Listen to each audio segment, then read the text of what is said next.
Ken Turkington here with the First Commerce Financial Team. Wanted to walk you through our strategy sheet that we provide people to help them plan for their home purchase process.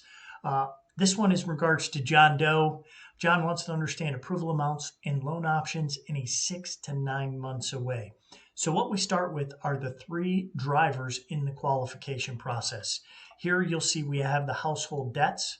That's things like car payments, student loans, credit cards, totaling up his monthly obligation. We're also going to factor in the income for the household. In this case, John has a $75,000 salary.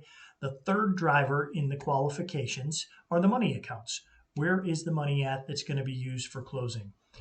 John's done a good job of saving, but you can see here that he also has the ability to take advantage of a generous family member to help out with his scenario. Scroll down a little bit. These are the ratios that we utilize when qualifying. John's credit score is 705. That means that his max payment for conventional financing is $2,178, based on the information we have without making any adjustments.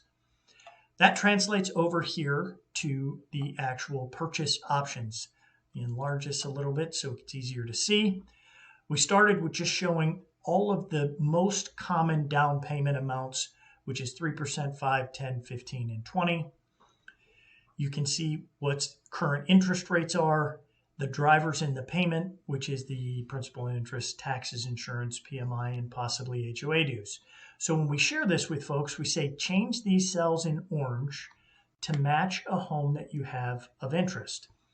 So in option number 1, you'll see that that payment is illustrated in red. That means it exceeds the threshold for John to qualify. However, if he does put 5% down, that payment's now in green, and he's in what we call the go zone. The sheet also shows a breakdown of fixed mortgage costs, and then we have the variable costs, which are associated with the transfer of real estate. At the bottom, we get the buckets of money needed to close the down payment, mortgage costs, and the prepaids, giving us that grand total in this example of $21,990 needed to close. So based on what John has liquid available, this green bar at the bottom says he has a $10,000 surplus or more than enough money to make this work. Same deal with 5% down.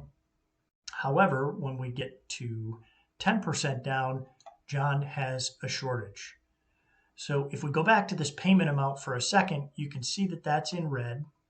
If we come over to the qualifications and say, John, can you make those credit card payments or balances go away? If we zero those out, and then we come back over to the options, now John's payment for 3% down is in the acceptable range. So anyways, this gives you an idea of what the drivers are in the qualifications. Also gives you guys the ability to look and see what a transaction looks like with various down payment amounts, helping you identify how much more savings is needed in your planning process, or if you're in a good spot and it's time to proceed with your real estate agent. Hey, thanks for checking this out, and reach out with any questions. We are more than happy to help.